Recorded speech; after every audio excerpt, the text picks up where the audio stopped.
Katwa Hospital. Good morning guys, আজ নতুন ব্লগে আবার সবাইকে স্বাগতম। আজকের একটা কাটোয়া ভাড়া যাচ্ছি। সকালবেলা ফোন চলে এলো, আমি ভাবছিলাম তো ভাড়া আজকে হবে না, সো ফাইনালি একটা ফোন চলে এলো কাটোয়া হসপিটালে। তো কাটোয়া হসপিটালে যাব।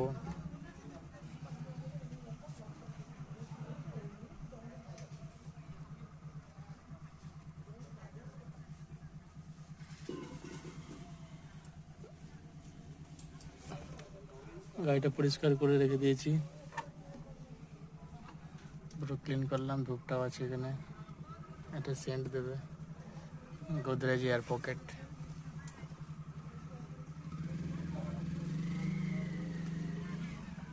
কেমন লাগছে একটু কমেন্টে জানিও গাইস।